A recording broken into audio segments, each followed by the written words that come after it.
qu'il est étrange de voir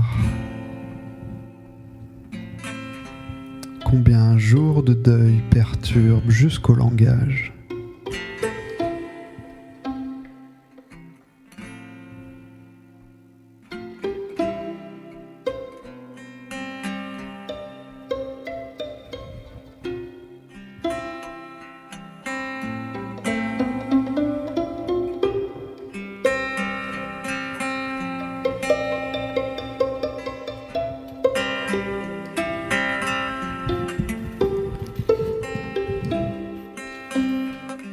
On parle du mort, de sa famille.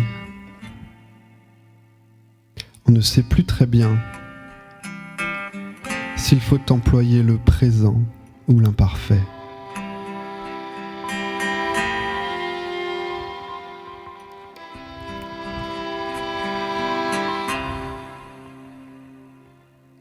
L'imparfait, ce temps si imparfait.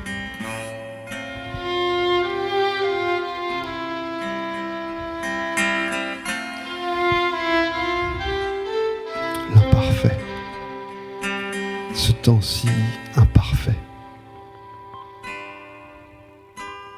Ce temps qui plonge contre notre volonté. Un temps dans un passé non daté. Une traversée immédiate du Styx. En quelques lettres seulement.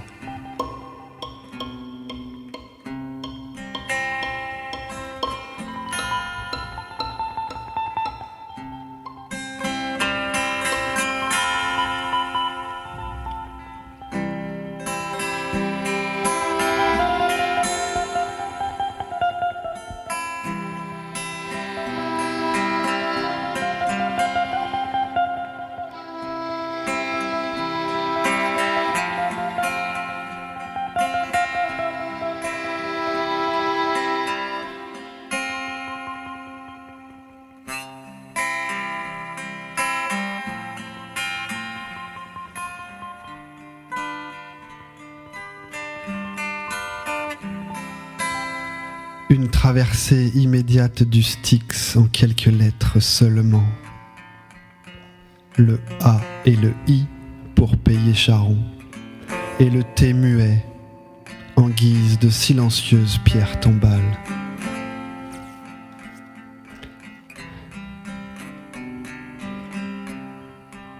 Depuis la rive des vivants, on tente encore de retenir des morceaux du défunt.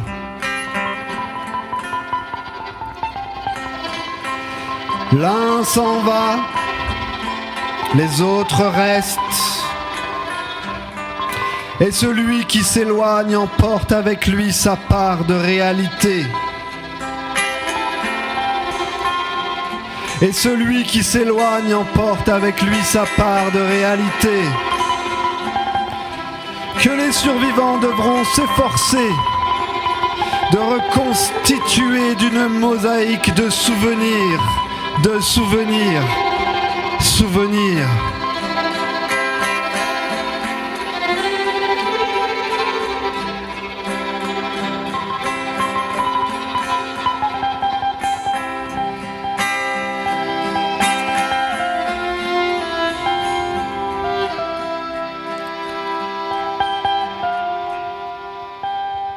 Et celui qui s'éloigne emporte avec lui sa part de réalité, que les survivants devront s'efforcer de reconstituer d'une mosaïque de souvenirs.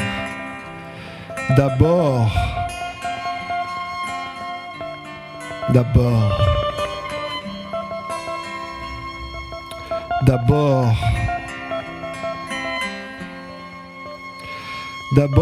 via de longs éclats de silence.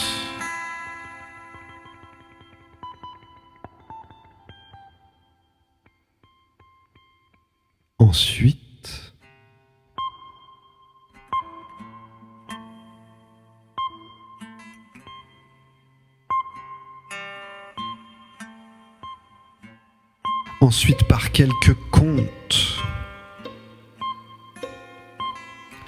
que l'on écoute. Ensuite, par quelques contes que l'on écoute. Ensuite, par quelques contes que l'on écoute, le regard éteint et que l'on dit à un invisible point, là, au sol.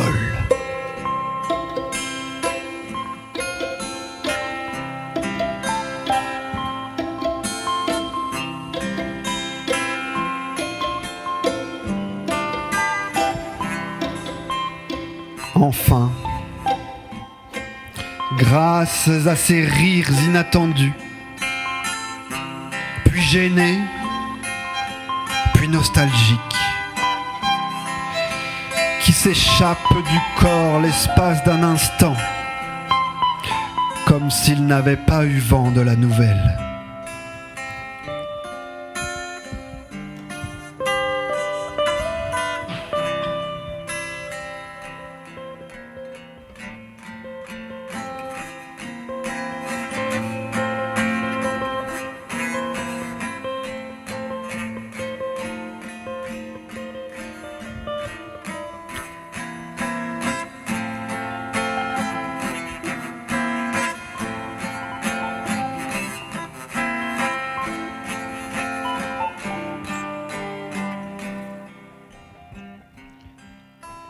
Ainsi, de mutismes en pleurs, de râles en mots,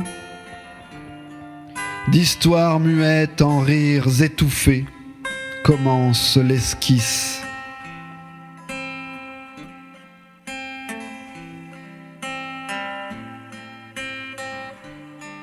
Jusqu'à ce qu'un beau jour,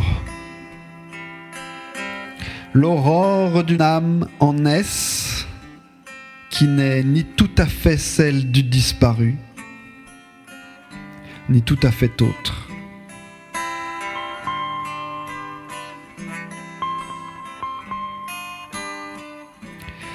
Une âme vibrante de mémoire et qui durera, au moins, une vie de plus